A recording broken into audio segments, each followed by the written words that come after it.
मोक्षमार्गस्य नेतारं भेत्तारं कर्मभूरतां ज्ञातारं विश्वतत्त्वानां वन्दे तद्गुणलब्धये। देवादिदेव आदिम तीर्थंकर श्री ऋषभनाथ भगवान की, वर्तमान शासन नायक श्री वर्धमान महावीर भगवान की, परम पूज्य आचार्य गुरुवर श्री विद्यासागर जी महाराज जी की। तत्वार सूत्र ग्रंथराज में 6ठ अध्याय के माध्यम से आश्रव तत्व का विवेचन प्रारंभ हुआ है।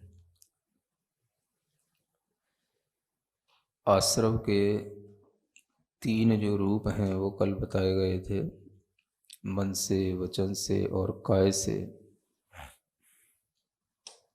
यह आश्रव की प्रक्रिया प्रारंभ होती है और यही प्रक्रिया आगे चल कर के कुछ और 2 भागों में विभाजित होकर के 2 रूप ले लेती है, जो आगे के सूत्रों से बताया जा रहा है। शुभः पुण्यस्य शुभः पापस्य। शुभः आश्रवः, पिछले सूत्र से लगाना है। शुभ क्या है? आश्रव। जो शुभ आश्रव है वह पुण्य का कारण है और जो अशुभ आश्रव है वह पाप का कारण है। अशुभ रूप जो आश्रव होगा वह अशुभ मन वचन काय की क्रियाओं से होगा और शुभ रूप जो आश्रव होगा वो शुभ मन वचन काय की क्रियाओं से होगा। जो शुभ होगा वह आत्मा को पुण्य कारक होगा और जो अशुभ होगा वो आत्मा के लिए पाप कारक होगा। पुण्य और पाप ये दोनों ही यहाँ पर आश्रव के लिए रखे गए हैं कि दोनों ही प्रकार के आश्रव आत्मा में होते हैं। एक पाप आश्रव होता है और एक पुण्याश्रव होता है और इन्हीं दोनों आश्रवों के माध्यम से ही संसार हमेशा चलता रहता है। आश्रव के ये जो भेद यहाँ बताए जा रहे हैं, इन्हें अगर हम समझें तो यह अलग अलग अपेक्षा से अलग अलग भेद यहाँ घटित होते हैं। मन वचन काय रूप जो आश्रव हैं, इसमें तो कहीं पर भी कोई भी मिथ्यात्व का सम्यक्त्व का कोई जिक्र नहीं है और जो ये मन वचन काय की क्रियारूप आश्रव हैं ये सभी के लिए सामान्य हैं। सभी जीवों में ये घटित होते हैं, मिथ्या दृष्टि से लेकर के सयोग केवली पर्यंत। जब हम यहाँ देखते हैं कि जो शुभ है वो पुण्य का कारण है और अशुभ है वो पाप का कारण है, तो आचार्य पुण्य और पाप की परिभाषा भी बताते हैं कि पुण्य किसे कहते हैं। पुनाति आत्मानम इति पुण्यम। जो आत्मा को पवित्र करे उसे पुण्य कहते हैं। पुण्य क्या करता है? आत्मा को पवित्र करता है। पुण्य से आत्मा पवित्र भी होता है और पुण्य के फल से आत्मा सुखी भी होता है। तो पुण्य तो वह है जो आत्मा की पाप से रक्षा करता है और आत्मा की पवित्रता के लिए कारणभूत होता है और जिसके माध्यम से यह आत्मा पुण्य से अपने को बचाए, शुभ से अपने को बचाए, उसे कहते हैं पाप। यहाँ पर मुख्य रूप से अगर हम देखें तो पुण्य और पाप के व्याख्यान में भी मिथ्यात्व और सम्यक्त्व का एक सद्भाव यहाँ पर हो ही जाता है। क्योंकि यदि हम पुण्य का व्याख्यान करते हैं तो पुण्य हम देखते हैं दोनों तरह से हमें संसार में दिखाई देता है। मिथ्या दृष्टि जीव का भी पुण्य होता है और सम्यक दृष्टि जीव का भी पुण्य होता है। मिथ्या दृष्टि जीव भी पुण्य का अर्जन करता है, सम्यक दृष्टि जीव भी पुण्य का अर्जन करता है। मिथ्या दृष्टि जीव भी पुण्य का फल भोगता है और सम्यक दृष्टि जीव भी पुण्य का फल भोगता है। मिथ्या दृष्टि के अंदर जो पुण्य होता है वह पुण्य की क्रिया जो की जाती है वह उसके प्रयोजन कभी भी कर्म निर्जरा के नहीं होते, कभी भी मोक्ष मार्ग पर चलने के नहीं होते, और वह अपने प्रयोजन में कभी भी निरपेक्ष रूप से भोगों की आकांक्षा से बिल्कुल रहित नहीं हो पाता। ये मिथ्या दृष्टि की एक कमी होती है।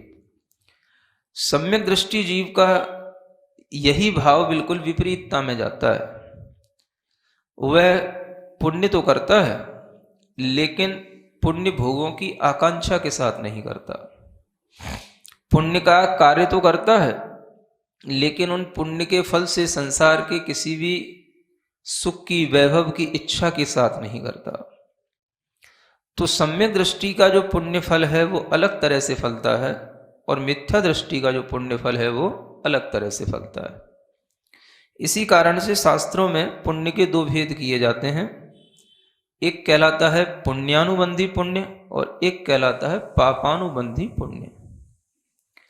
जो पुण्य तो है लेकिन वह पुण्य पाप का अनुबंध कर रहा है, पाप का बंध करने में कारण हो रहा है, और पुण्य करते हुए भी वह जीव एक तरह से अंततः पाप में ही लिप्त होगा, इसलिए वह उसका पुण्य पापानुबंधी पुण्य कहलाता है।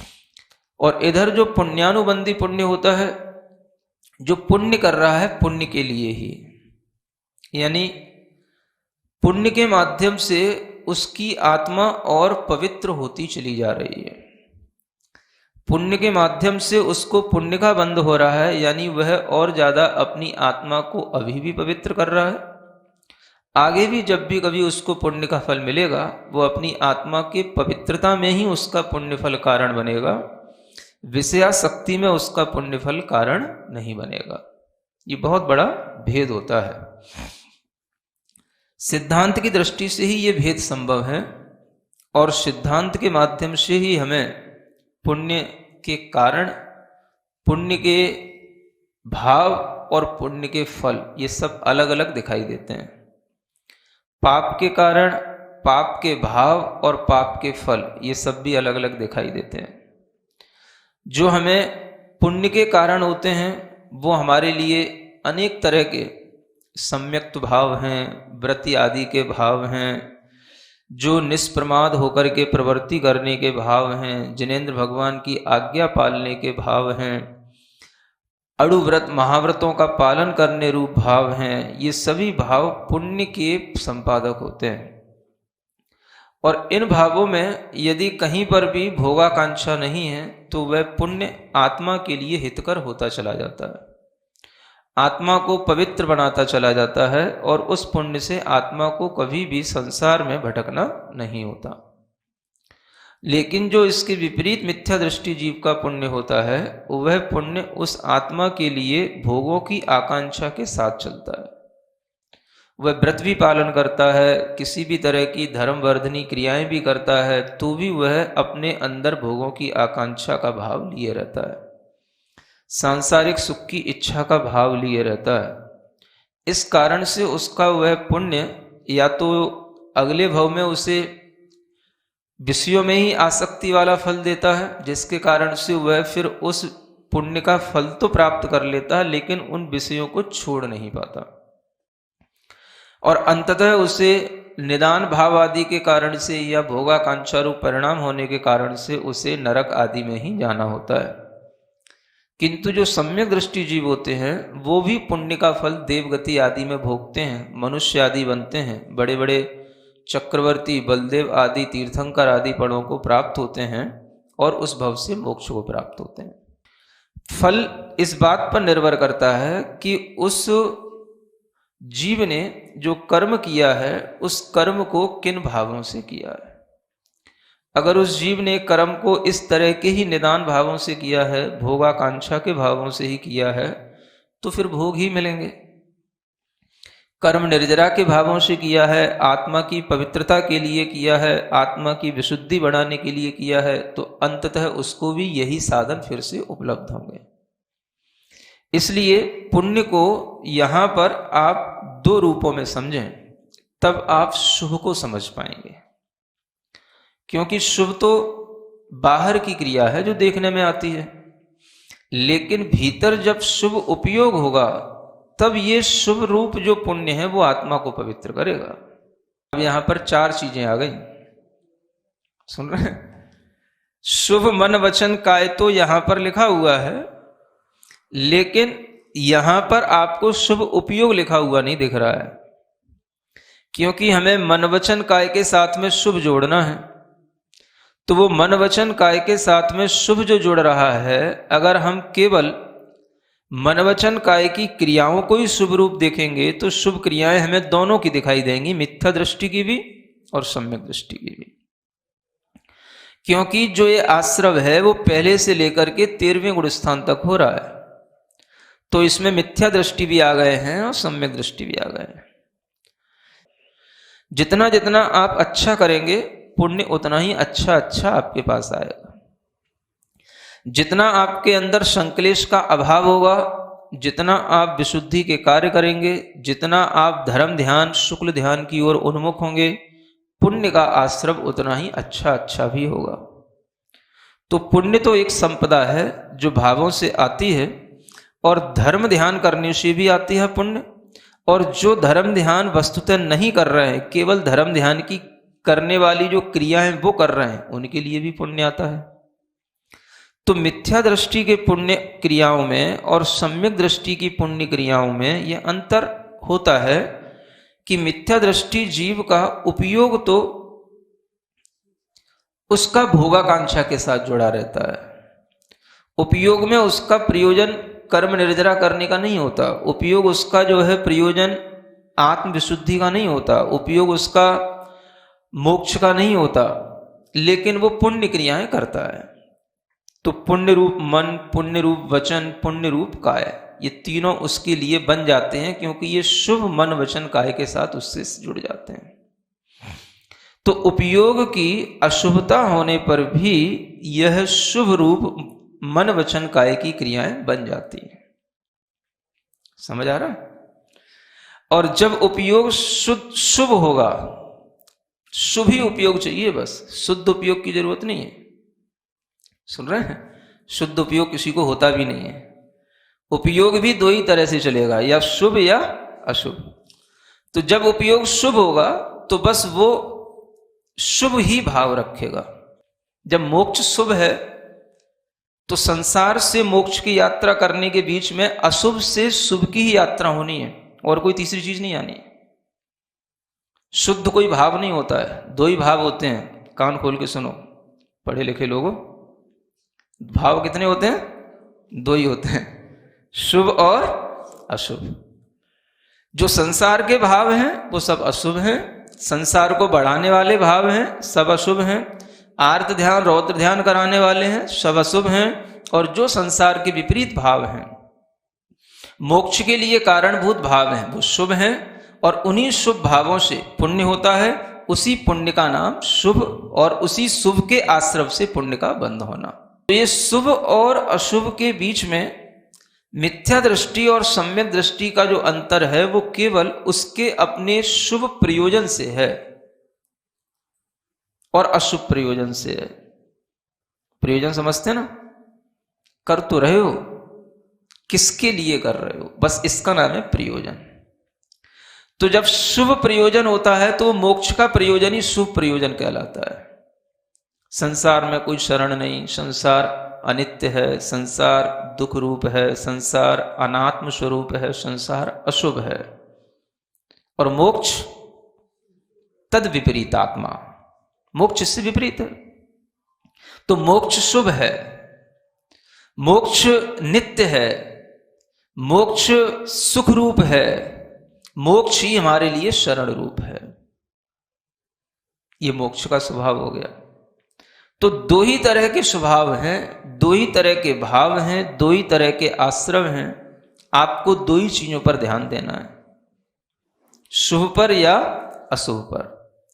अब आपको मोक्ष कैसे शुभ है, तो मोक्ष में जो है वो सब शुभ रूप ही है, यानी आत्मा के जो परिणाम, आत्मा के जो गुण, वो सब उसमें सुख रूप हो गए, मंगल रूप हो गए, शुभ रूप हो गए।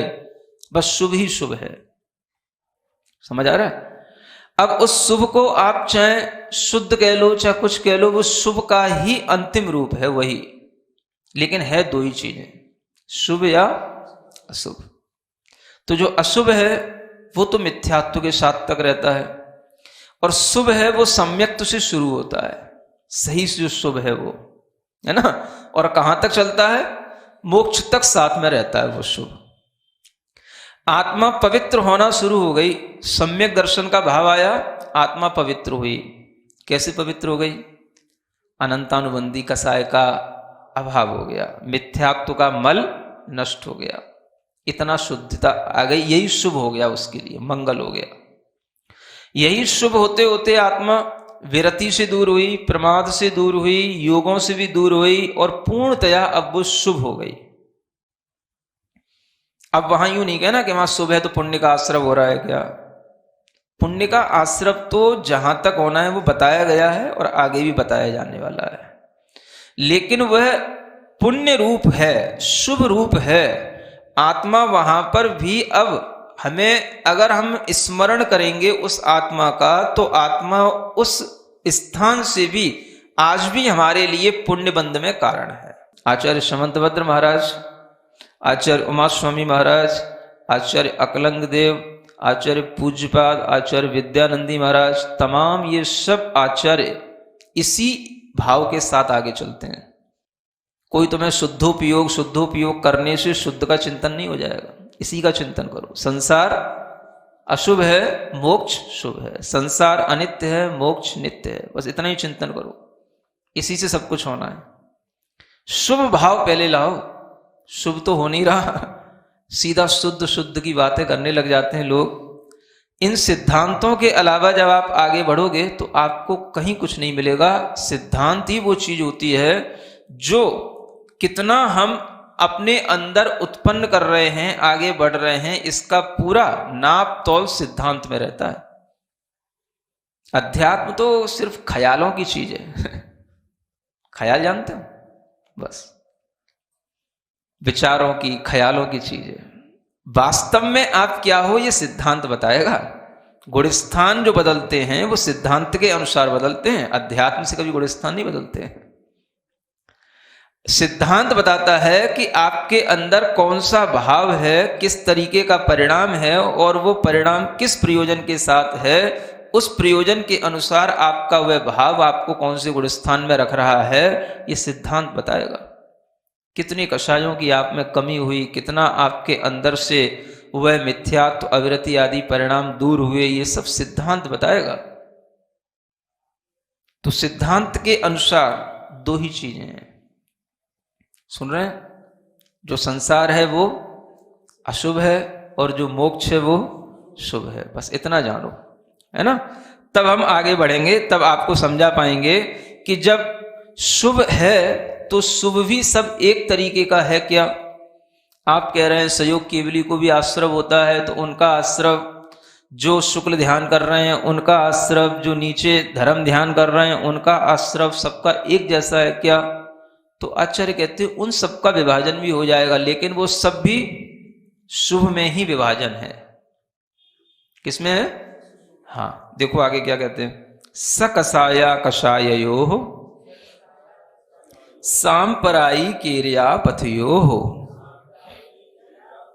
हाँ, अब यहां कहते हैं सकसाय और अकषाय दो चीजें होती हैं, कसाय से सहित अवस्था और एक कसाय से रहित अवस्था। और इन दोनों जीवों के लिए क्रम से दो प्रकार के आश्रव कहे गए हैं।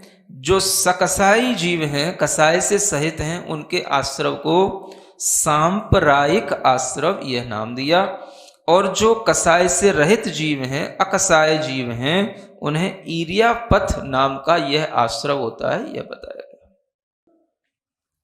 और इन सकसाय जीवों के लिए जो कहा गया है, अब इनका जो कसाय जब तक है तब तक वह सांप्रदायिक आश्रव क्यों कहा, कसाय का उदय परतंत्रता का कारण है।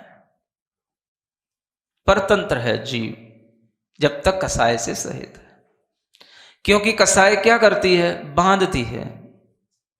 जैसे वृक्ष आदि में गोंद होती है, वह चिपकने वाला पदार्थ होता है, वह जिससे चिपक जाता है उसको बांध देता है। उसी तरीके से यह कसाय भाव, यह आत्मा के अंदर कर्मों को और कर्मों के कारण से नौ कर्मों को और नौ कर्मों के कारण से संसार को बांधता रहता है। इस चिपकन में जितनी कमी आती जाएगी, बंधन उतनी ही ढीले होते जाएंगे, उतना ही जो है वो संसार में संसार से विलिप्त रहेगा, निर्लिप्त रहेगा, कसाय की ये कमी होने से। तो सकसाय सिद्धांत जो होता है वो बिल्कुल पॉइंट टू पॉइंट चलता है। कसाय का उदय है तो सांप्रदायिक आश्रव है। विभाजन आगे आगे होएगा, लेकिन यहां पर जो सांप्रदायिक आश्रव कहा है, सांप्रदायिक का मतलब ही होता है पराभव करने वाला। पराभव का मतलब होता है अपने को पराधीन कर देने वाला, या अपने को जीतने नहीं देना। पराभव कर देना माने किसी को दबा देना, हराना। तो कसाय क्या करती है? आत्मा का पराभव कर देती है, आत्मा को संसार में ही रोके रखती है, आत्मा को जीतने नहीं देती, संसार से मुक्त नहीं होने देती। ये कसाय का काम है। तो सांप्रदायिक आश्रव जो है यह सकसाय अवस्था में है, और यह सकसाय अवस्था जब 10वें गुण स्थान तक है तो आप समझें कि सबका सांप्रदायिक आश्रव एक जैसा नहीं है। इसी तरह से ऊपर वाले सूत्र में देखना, जो पुण्य और पाप का व्याख्यान किया गया है, तो वहां पर भी पुण्य और पाप एक नहीं है। और पुण्य में भी जितने पुण्यात्मा है पहले गुण स्थान से लेकर के ऊपर 13वें गुण स्थान तक, सबके पुण्य का उदय अलग अलग है, सब एक नहीं है। लेकिन वह सब है पुण्य का आश्रव, सब है सांप्रदायिक रूप आश्रव, सब है इसी तरीके का शुभ आश्रव। तो शुभ और अशुभ में इस तरह से जो ये भेद आता है, यह भेद दो रूप में होते हुए भी पुण्य के साथ भी यह भेद अलग अलग आपको स्वीकार करना ही पड़ेगा। 10वें गुण स्थान में भी जब तक सूक्ष्म सांप्रदाय कसाय के उस गुण स्थान में जब तक सूक्ष्म कसाय का उदय रहता है, तब तक उसके लिए यथाख्यात चारित्र की प्राप्ति नहीं होती। वो सूक्ष्म कसाय भी उस चारित्र को रोके रखती है। 11वां गुण स्थान ही यथाख्यात चारित्र से प्रारंभ होता है, और उसी गुण स्थान में ये जब यथाख्यात चारित्र होगा, तभी वह गुण स्थान में ही कसाय से रहित भाव की अनुभूति होगी। तो जो कसाय भाव है वो पराभव कर रहा है। क्या कर रहा है? जो आत्मा का गुण है उसको रोकता है। भले ही वो सूक्ष्म कसाय है तो भी वो यथाख्यात चारित्र की अनुभूति नहीं करने देता, इसलिए उसको सांप्रदायिक कहा है। तो 11वां, 12वां, 13वां गुण स्थान ये यथाख्यात चारित्र के अनुभव कराने वाले भाव हैं। इसी में आत्मा के लिए ईर्यापथ आश्रव होता है। ईर्यापथ का मतलब ही है ईरणम ईर्या, बस गमन होना, और पथ माने होता है रास्ता या द्वार। तो बस ये गमन होता है, माने कर्म का आना और जाना। किधर से? आत्मा के थ्रू, बस आत्मा के प्रदेशों से आना और जाना, रुकना नहीं। रोकने का काम तो कौन करता था? कसाय। जब चिपकन होगी तो रुकेगा। आया, बैठा, फिर गया, और बैठा तो वो भी देखना पड़ेगा कब तक बैठा, कितनी देर बैठा। तो जितनी ज्यादा वहां पर चिपकन होगी वो उतनी ज्यादा देर बैठेगा, और जो चिपकन नहीं है, कुछ बैठने का स्थान ही नहीं है, आना और जाना, तो वह कहलाता है ऐसा आश्रव ईर्यापथ आश्रव। ये शुरू हो जाता है कसाय से रहित अवस्था में। तो आश्रव ये होते हुए भी यह भी एक तरह का बहुत बड़ा पुण्य आश्रव है। ये पाप आश्रव नहीं है। अगर पुण्य और पाप में भेद नहीं होता तो फिर यहां पर ये पुण्य का आश्रव नहीं होता। ये ईर्यापथ आश्रव पुण्य रूप नहीं होता। अत्यंत साताप्रद, साता कोई तो पुण्य कहते हैं, अत्यंत सुख देने रूप, 13वें गुणस्थान में भी केवली भगवान के लिए अत्यंत सुख देने रूप ये कर्मों का आश्रव और इसी तरीके की 9 कर्म वर्गणाएं ये सब उनके पास में आती हैं। इसी से स्पष्ट होता है कि पुण्य और पाप एक कहां होता है। आप देखें कितना अंतर है कि पाप तो जमीन पर है और पुण्य जो है उसको 5000 धनुष ऊपर ले जाकर के बिठा देता है। किनको? अरिहंत केवली को। कि यहां जो सिद्धांत में आचार्य जिस तरह से पॉइंट टू पॉइंट गुणस्थानों के अनुसार, कसायों के अनुसार जो हमें व्यवस्था दे रहे हैं, ऐसी व्यवस्थाएं केवल उदाहरणों के माध्यम से उड़ाई नहीं जा सकती हैं। केवल उदाहरण कोई भी देकर के हम इन व्यवस्थाओं को, इनकी उपेक्षा नहीं कर सकते हैं। सिद्धांत यही है, पहले हमें सिद्धांत समझना है, बाकी बातें बाद में समझाएंगे। मना नहीं कर रहा हूं, बाद में समझाऊंगा।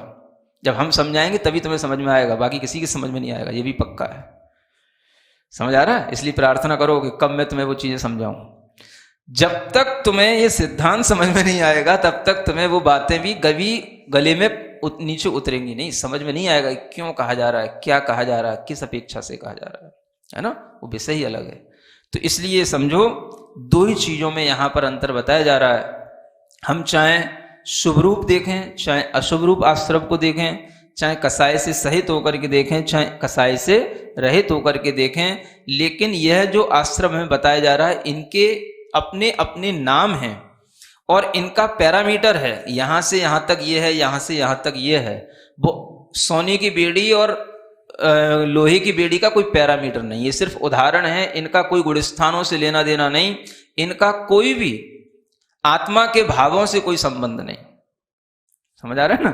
जिन उदाहरणों में हम पढ़े हुए हैं, तो यहां यह समझना है। ये उदाहरण देखो कि जितना कसाय होगा उतना ही आत्मा में कर्म का आश्रव और बंध तीव्र होगा, और जितनी कसाय ढीली होगी कम आश्रव कम बंध होगा, और कसाय से रहित होने पर तो बस आश्रव होकर के चला जाएगा।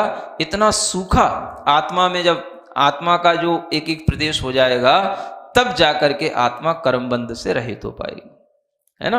अब यहां पर आप चाहे सोने की बेड़ी लाओ, चाहे लोहे की बेड़ी लाओ, कोई भी बेड़ी लाओ, कोई भी बेड़ी यहां पर आत्मा के लिए उपयोगी है ही नहीं। यहां तो कसाय भाव देखना है और वो कसाय भाव किसी भी तरह से देखा जा सकता है ना? तो इस तरह से यह अंतर किया गया। इसी के आगे आचार्य कहते हैं इंद्रिय कषायावृत क्रिया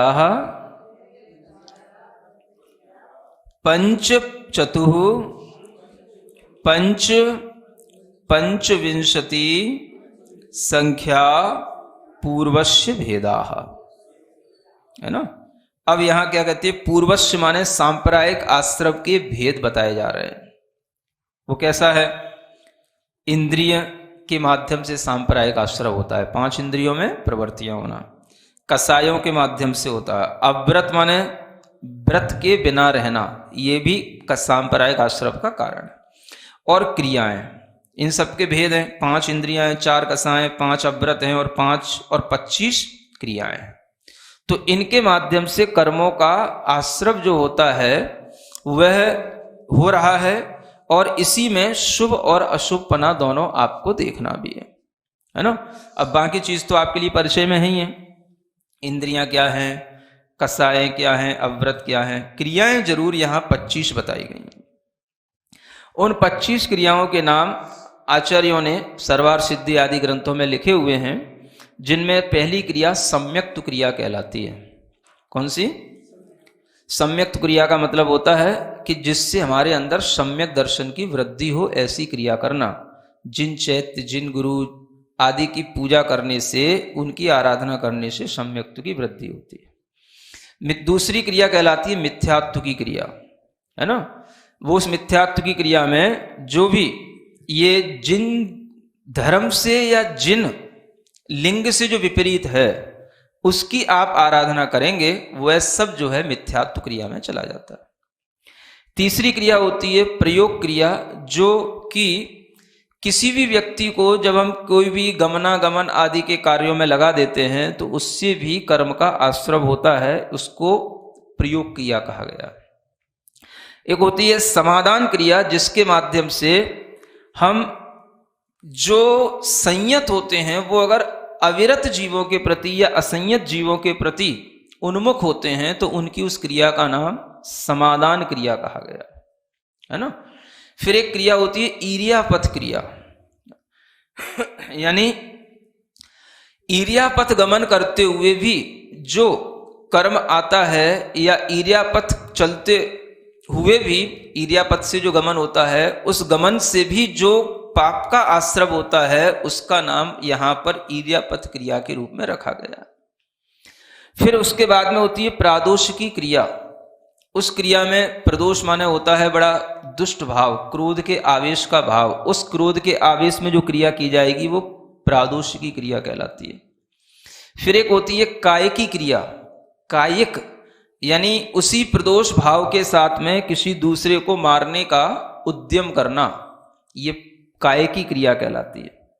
फिर एक होती है अधिकरण क्रिया, जिसमें कि हम यूं कह सकते हैं कि उसी प्रदोष भाव के साथ में क्रोध के कारण से हम हिंसा आदि के उपकरण को ग्रहण करते हैं, है ना। जिन उपकरणों से हिंसा हो वो भी हम रखेंगे, तुम क्या कर लोगे, इस तरीके का एक प्रद्वेष भाव के साथ में उन उपकरणों को रखने की क्रिया का नाम भी अधिकरण क्रिया कहा गया। एक होती है पारिताप की क्रिया, जिसके कारण से हम दूसरे को दुख पहुंचाते हैं, परिताप देते हैं, उसका नाम पारिताप की क्रिया है। एक होती है प्राणातिपात की क्रिया, जिसके कारण से हम दूसरों के प्राणों का अतिपात करते हैं, घात करते हैं, वियोग करते हैं, किसी की इंद्रियां, किसी की आयु इत्यादि का घात करना, ये सब उसी में आ जाता है। एक होती है दर्शन क्रिया, जिसके कारण से हम राग से आविष्ट होकर के अपनी राग की पूर्ति के लिए हम जो दूसरों को देखते हैं उसको दर्शन क्रिया के रूप में लिया गया। इसी तरीके की स्पर्शन क्रिया, अपने राग के कारण से स्पर्श इंद्री के माध्यम से उसकी पूर्ति करना, यह स्पर्शन क्रिया में आता है। फिर एक होती है प्रात्यायिकी क्रिया, जिसके कारण से जीव नए नए उपकरणों को रखने में आनंद मानता है। कोई भी नई चीज आई मार्केट में, लाना है, मॉल में कोई नई चीज देखी, खरीदना है, अथवा ऐसे उपकरण जो विशेष रूप से हिंसा आदि के काम में आते हैं, बंदूकें, तोपें, इनको भी खरीदने का, रखने का जो भाव आता है, ये प्रात्यायिकी क्रिया में आ जाता है। एक होती है समन्तानुपात की क्रिया, अपने शरीर के मलमूत्र आदि को ऐसे स्थान पर विसर्जित करना जहां पर लोग आते जाते हों, देख रहे हों, ये समन्तानुपात की क्रिया कही गई है।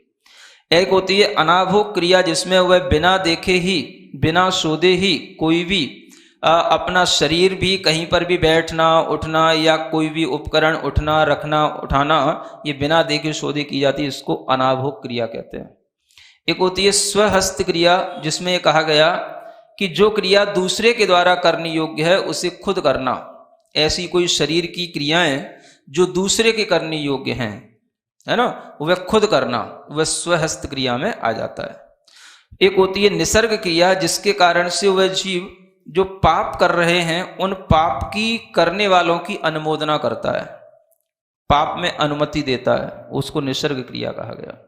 एक विदारण क्रिया होती है, जिसके माध्यम से किसी जीव के द्वारा कोई पाप हुआ है, उस पाप का वह दुनिया में एडवर्टाइज कर देता है, प्रकाशन कर देता है, इसको विदारण क्रिया कहा गया है।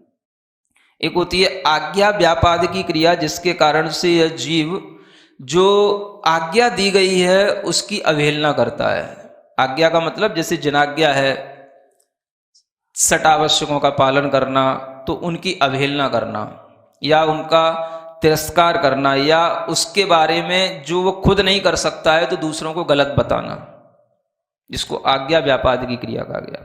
एक होती है अनाकांक्ष क्रिया, जिसमें कि उस तरह के जो शुभ अनुष्ठान है उसको करने की आकांक्षा ही नहीं होना, उनके प्रति आदर भाव नहीं करना, षडावश्यक क्रियाओं के प्रति इच्छा ही नहीं रखना, यह अनाकांक्ष क्रिया हो जाती है।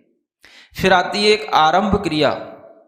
इस आरंभ क्रिया में इस तरह के कोई भी हिंसा के जो आरंभ के कार्य होते हैं, जिसमें जीवों का वध होता है, उस वध आदि क्रियाओं की अनुमोदना करना, ये आरंभ क्रिया में आ जाता है।